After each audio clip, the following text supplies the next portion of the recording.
For thousands of years and up until this very moment, the elegant science of magnets and magnetism has created strong attraction forces, not only to iron particles, but also to the curious minds of the researchers.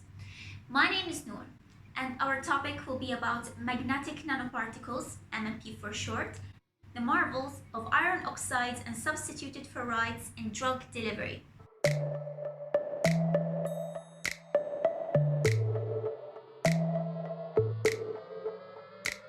The stories of the past highlight the tangible effect of magnets in the relief of pain. For instance, magnetic patches were commonly applied at the time, either directly on the ache or on acupuncture points. Magnetic belts were often advertised for the comfort of back pain.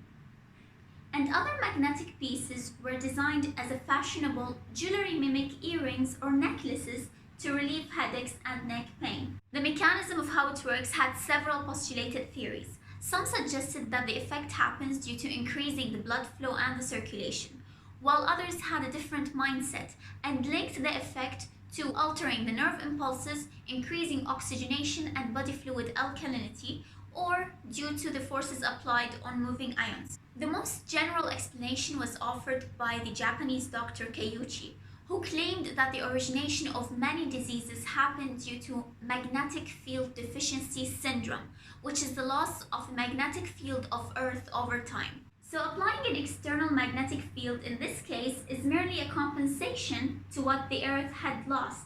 Aside from pain management, magnets were also used in simple extraction processes, like removing splinters from the eyes and soothing the process of drawing swallowed safety pins or like objects out of the body.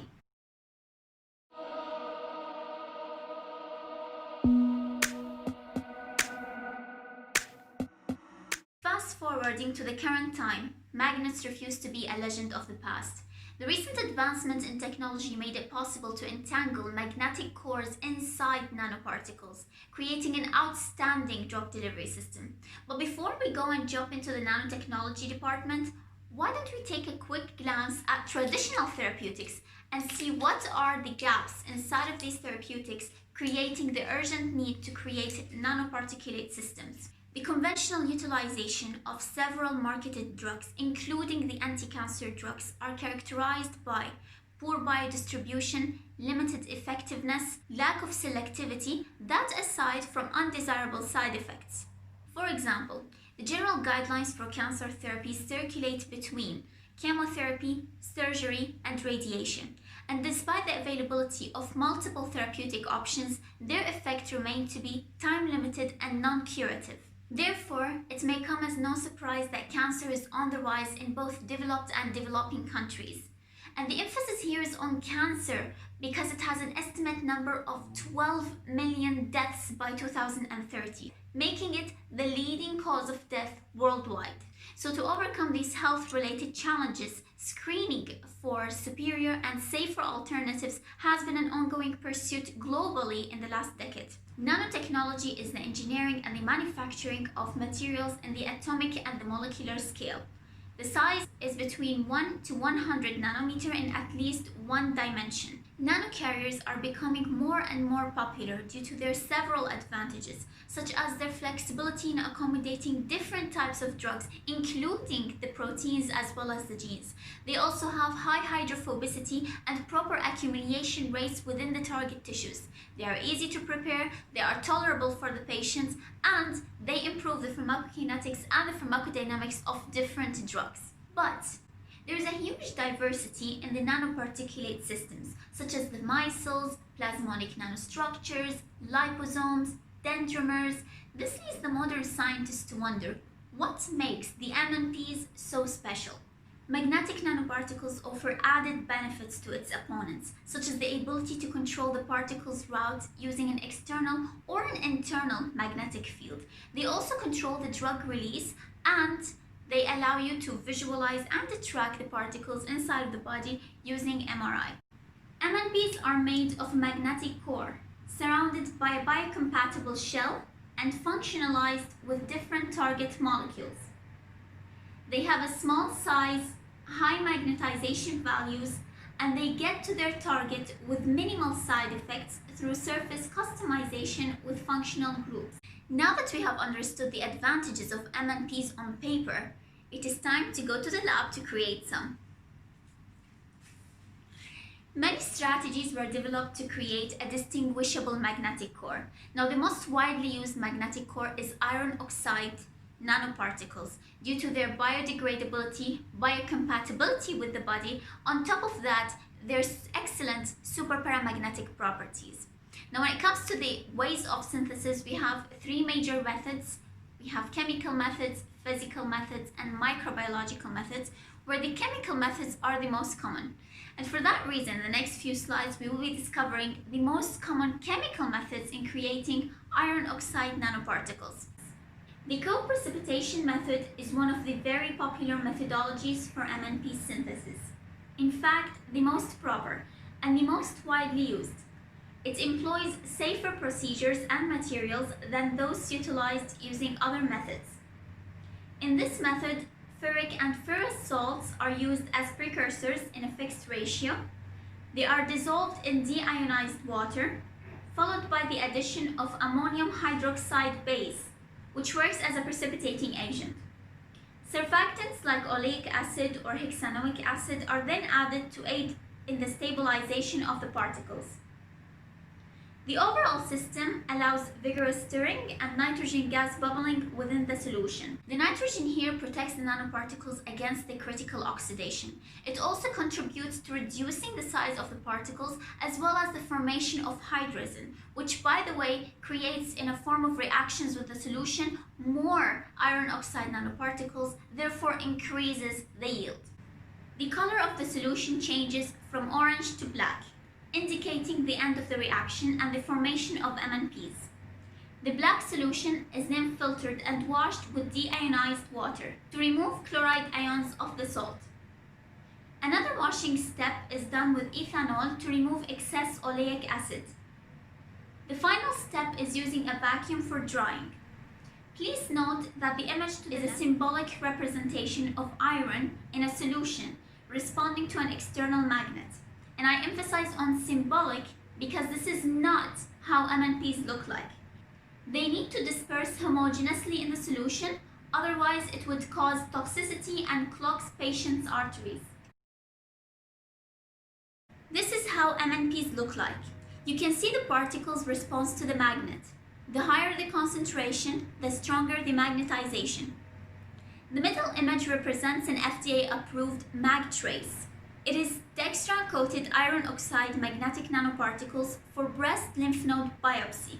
It's a magnetic tracer injection that guides the lymph node biopsies in patients having breast cancer and currently undergoing mastectomy. In the procedure, the clinician injects the magnetic nanoparticles into the neighboring areas of the tumor or in the areola, and the injected magnetic nanoparticles will then travel along the vessels into the lymph nodes and accumulate according to specific cell types. The surgeon can then detect these labeled lymph nodes using Sentimag localization system's handheld wand and base unit, which displays audio and visual feedback. These labeled lymph nodes are biopsied and removed. Then, the analysis of these biopsies will actually determine the extent of the cancer as well as the metastatic burden of the disease. Magtrace is beneficial over the radioactive tracers because it is safer on the patients, protecting them from the effect of radiation, and it is also very easy to use by the clinicians. Aside from co-precipitation, other common synthetic reactions include the hydrothermal, microemulsion, sol gel, and thermal decomposition methods. The hydrothermal method. The MNPs that are synthesized by the hydrothermal method are characterized by a very good shape control plus a uniform size distribution. Reactions in this method are carried out in an autoclave with elevated temperatures and pressure. An aqueous solution containing ferric chloride and ferrous chloride is heated to a certain temperature under a steady feeding of an inert gas such as argon. A reducing agent like ammonium hydroxide is then added slowly to the solution with continuous vigorous stirring. The reaction mixture is then moved into an autoclave and kept there for a specific period of time. The product is then removed, washed, and dried to obtain the MNPs. Microemulsion method. The advantages of using the microemulsion method is the ability to employ simple reaction equipment as well as to control the size of the nanoparticles using different materials. 2 water and oil microemulsions are utilized, where microemulsion 1 contains the metal salts in the aqueous phase and microemulsion 2 contains the precipitating agent in the aqueous phase. Then, microemulsion 2 containing the precipitating agent is added dropwise to microemulsion 1 with continuous stirring and heating for a certain period of time. The formation of a black color is the indicator that MNPs have been formed. Later, steps of centrifugation and washing are done. Sol gel method. The advantages of using the sol gel method involves having a good shape control as well as a narrow size distribution. It involves the use of metal alkoxide precursors dissolved in a solvent that is usually water. Then, hydroxylation and condensation of the precursors and water occurs, which leads to the formation of a sol. The sol then undergoes condensation to create a gel that is made of 3-dimensional network of metal oxides. Heating is used to remove the solvent, and the MNPs are then obtained. Lastly, the thermal decomposition method, which has excellent control over the MNPs produced. However, the use of toxic reagents within the procedure itself governs its use to be only for imaging purposes. This method usually implies having special conditions like having an inert atmosphere, high temperatures, as well as special reagents and ingredients. A beaker containing organic iron compound such as iron acetyl acetinoate dissolved in an organic solvent in the presence of a capping agent like oleic acid is used. This mixture is heated to 110 degrees for approximately an hour with continuous stirring, and then reflux to a certain temperature for a certain amount of time. Cooling the solution to the room temperature is to follow, and then steps of washing, centrifugation, and drying are done to obtain the MNPs. Stabilization and functionalization of MNPs. After synthesizing the bare MNPs using one of the aforementioned methods, the next step is to give it some clothing, or in scientific terms, coating. The MNPs, if synthesized with no coating material, the problem of agglomeration will happen due to the strong attractive forces, which will make the system very unstable. But not only that, using the bare magnetic nanoparticles will increase the metal levels inside of the body, leading to iron toxicity. Surface coating of MNPs imparts stability to the system and serves as a linker by providing functional groups such as amines and carboxyl groups, which in turn allow the functionalization of the surface with several active moieties. The coating process of the MNPs can happen either during or post the synthesis, and there are generally 2 ways to do that. The first way is called anti-grafting, and the second way is called surface encapsulation. Anti-grafting is the use of functional groups to bind to the surface of the MNPs. These functional groups can be anything around carboxyls, hydroxyls, amine, and thiol groups. However, anti-grafting has a disadvantage that the bonds created between the MNP surface as well as the coating agent are very weak and are very likely to break down. Once broken, the system will be unstable, as well as the places or the sites for functionalization will decrease tremendously. Therefore, to overcome the limitations of anti-grafting, surface encapsulation was proposed. Surface encapsulation will require the use of polymers, which will bind to the surface of the MNP to create a stable system. Polymers have a remarkable ability to protect the nanoparticles against the aggregation, and they also prevent the opsonization process. Now, the opsonization is the recognition of the nanoparticles by our reticuloendothelial system, the RES system, which employs a faster clearance rate. These advantages have created a popularity for the polymers as coating agents for nanoparticles. There are several types of polymers. For example, we have the neutral polymers, which are rich with hydrophilic materials. These hydrophilic materials employ positively in their function because they protect them from our oxidation. Now, our body, when it comes to detect a foreign material, it usually detects the hydrophobic materials. So once they are having a hydrophilic coat, they become stealthy to the immune system and to our rest system to be recognized. On the downside, however, they have a small number of functional groups. Another example would be the charged polymers, which have an abundance in functional groups, which is great for functionalization. However, the oxidation with these particles are very likely to happen. Now, if we come to speak about examples of polymers, we have dextran and PhD are two of the very most commonly used polymers in coating the nanoparticles. But polymers are not the only materials used for the coating. We also have non-polymeric materials such as the gold and the silica that will serve for the same purpose.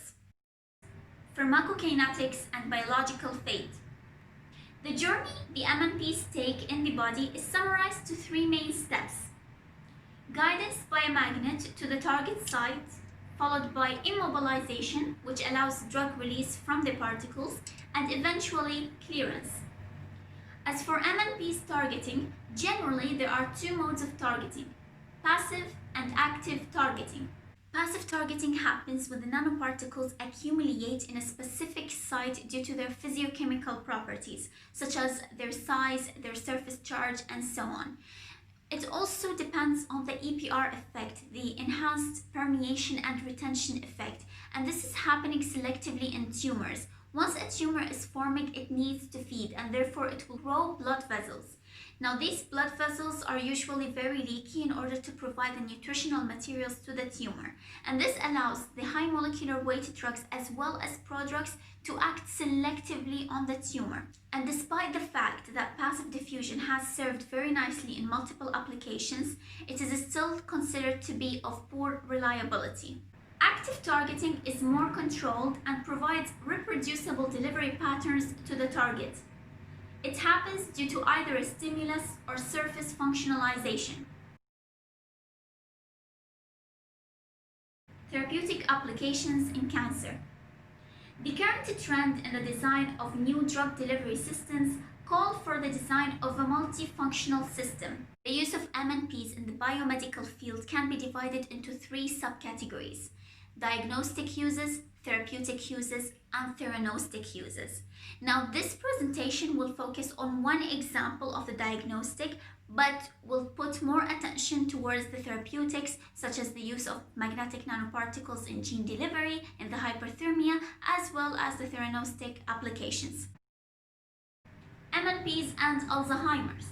When it comes to the pathophysiology of the disease, Alzheimer's is a progressive neurodegenerative disorder characterized by the accumulation of amyloid plaques and neurofibrillary tangles that lead to neuron degeneration and consequently brain atrophy. It contributes to 60 to 80% of all the dementia cases, starting with the cognitive function loss in the early stages, followed by the motor function loss in the more advanced stages. Either cases, the patient will be reliable on other people to help him perform even the most basic life activities. The irreversible nature of the disease requires the establishment of sensitive diagnostic tests. Here, curcumin-loaded MNPs can serve as a visualizing tool with the aid of MRI imaging. The property of curcumin to bind to the amyloid plaques allows the early detection of Alzheimer's disease patients before even developing the cognitive changes. The results show that curcumin-loaded MNPs showed low toxicity profiles and a successful ability to cross the blood-brain barriers. The use of MNPs as a contrast agent while using the MRI as an imaging tool was found to be very convenient because it is cheaper and non-radioactive when compared to the positron emission tomography (PET), which is currently used in the practice. In therapeutic applications, magnetic nanoparticles can reassemble the perfect model for hyperthermia. The general concept of hyperthermia demonstrates an elevation in the body temperature several degrees above the norm of 37 degrees for a certain period of time. Modern hyperthermia localizes the effect on the problematic side, which means increasing the outcomes of the treatment as well as decreasing the undesirable side effects on the healthy tissues. The known mechanism is that hyperthermia would be lethal to the tumor cells by damaging the proteins and cellular structures, leading to necrosis. Interestingly, hyperthermia was also found to increase the expression of heat shock proteins, HSP proteins, which can function in a very tricky way according to the treatment modality that we are using. For instance, in traditional hyperthermia, heat shock proteins work in favor of the tumor, protecting it against heat-induced cell apoptosis. However, with MNPs-induced hyperthermia, it functions in favor of the host, triggering tumor-specific immune responses. This description is particularly relevant when speaking about metastatic tumors because it extends the selection towards the unheated metastatic tumors at distant places, and it activates the host immunity to kill it. In many researches, hyperthermia was shown to be promising, singularly and when conjugated with traditional cancer therapies, chemotherapy or radiation. It was believed that high temperatures of 43 degrees and above would produce cytotoxic response in cells, as well as augment the cytotoxic effects of chemotherapeutics and radiation. The use of magnetic nanoparticles as hyperthermia agents under the influence of an alternating magnetic field was shown to be very successful because it overcomes the disadvantages of the traditional therapies of forming burns and blisters and discomfort and pain. Following the treatment, these magnetic nanoparticles were shown to be non-toxic and they usually clear out from the body within a few weeks. This slide presents illustrations on how hyperthermia functions to eradicate tumors. Gene delivery, also known as magnetofaction. Another example rolling under the umbrella of therapeutics is gene therapy. Generally, gene therapy involves the provision of therapeutic agents into diseased cells, whether by providing a functional gene copy to the patient, delivering therapeutic nucleic acids or RNA species for degradation, expression, modulation, or even delivering suicide gene therapy for cancerous cells to force the expression of enzymes for the conversion of cytotoxic prodrugs to active molecules selectively in the cancer region. When it comes to designing a gene therapy model, the obstacle here is so much bigger than normal therapies because we need to select a proper vector to withhold selective properties to get the gene unharmed to the place of the action. Now, we can do this using three methods. Either we can employ the viral vectors, such as using adenovirus and retrovirus, or we can use electroporation methods, or we can use the gene transfection, such as the use of nanoparticles and magnetic nanoparticles. Viral vectors have been used in transduction successfully for quite some time in research, but that does not make them the ideal system due to many factors, upon which is the arousal of a special phenomenon known as viral tropism. Tropism is the viral ability to replicate and cause an infection, and it is divided generally into three types. We have the host tropism, we have the tissue tropism, and we have the cellular tropism. Now, when it comes to host tropism, as an example for that the virus can infect a rabbit, not a human. So this is said to be a host tropism limited to rabbits. Or if we are taking a more selective organism inside of our body, a virus can actually infect the lung, not the brain. This is tissue tropism, limited to the lungs, that it cannot actually go to the brain.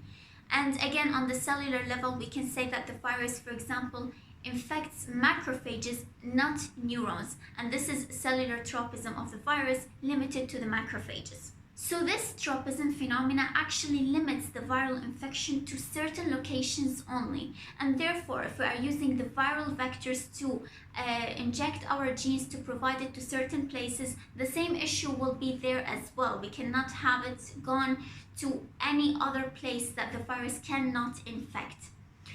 Another problem with the viral vectors is the viral immunogenicity. I mean, true, we are using a deactivated virus, but the immunogenicity and their ability to attack the body is still another handful that may limit their repeated use.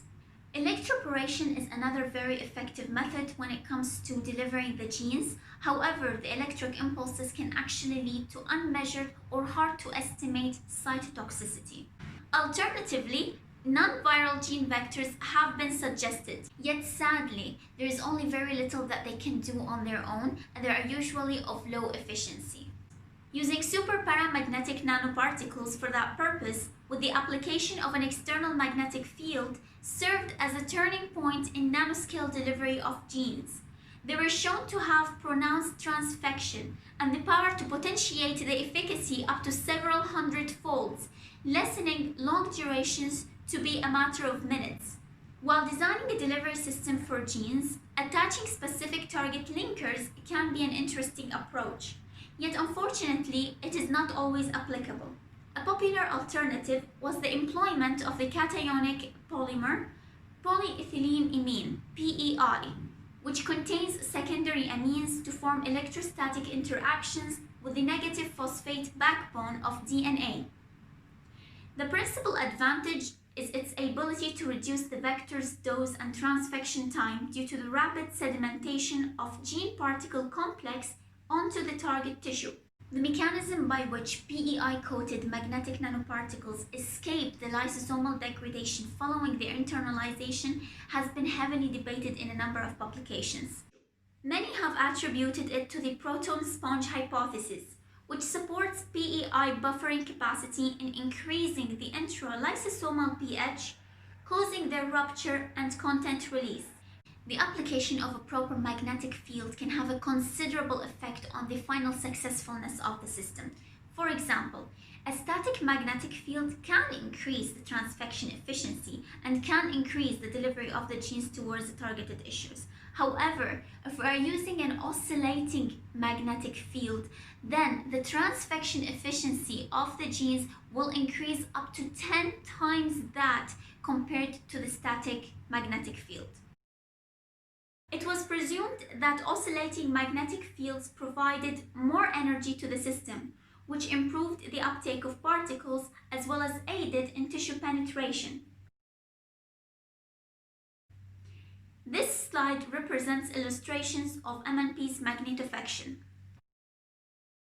When a molecule combines a diagnostic feature alongside a therapeutic trait, it then gets promoted to hold the title theranostic. Theranostics have gained wide attention over the years as attractive systems to improve cancer therapy. By integrating imaging techniques to foster the monitoring of real-time positioning and distribution of the nanoparticles, as well as to support the individuality in patients' therapies. The imaging is performed non-invasively, allowing timely assistance and treatment modifications for the cancer patients. Theranostic nanoparticles also have the ability to carry either single or multiple therapeutics, for example, chemotherapeutics, small-sized particles, photosensitizers, as well as genes. One of my favorite studies conducted by Yeung et al. Illustrates the use of pH-sensitive magnetic nanogrenades in targeting the tumor cells. The acidic microenvironment of the tumor evokes their deassembling to release the MRI contrast and fluorescent agents that aid the detection of small tumors having a 3 mm diameter.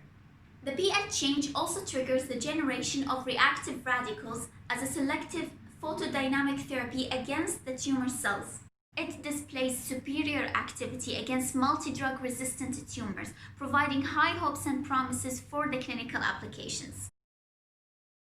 Multimodal imaging agents represent another intriguing concept under the umbrella of theranostics.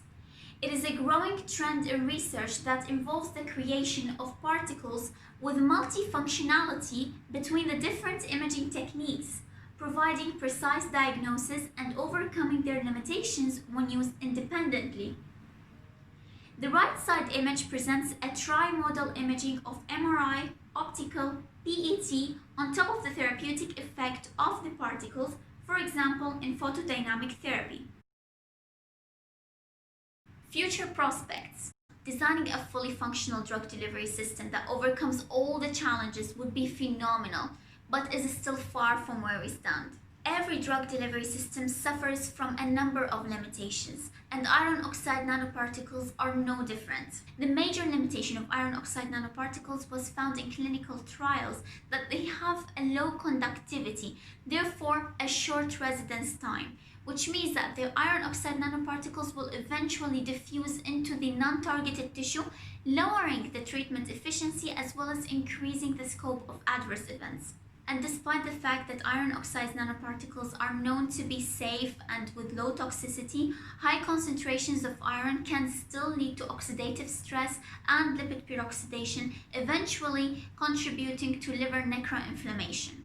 An exciting proposal, which has not been explored sufficiently in the literature, is the creation of metal hybrid nanoferrite systems.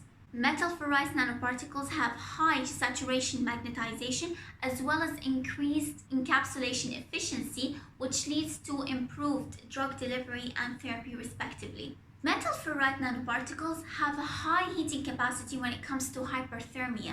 Therefore, they produce the same heating as does the iron oxide nanoparticles, but with lower concentrations. A divalent metal ferrite nanoparticle that received a lot of attention recently is magnesium ferrite nanoparticles. It was shown that magnesium ferrite nanoparticles exhibited greater magnetic heating capacity compared to other ferrites. They also showed safe metabolism and high biocompatibility.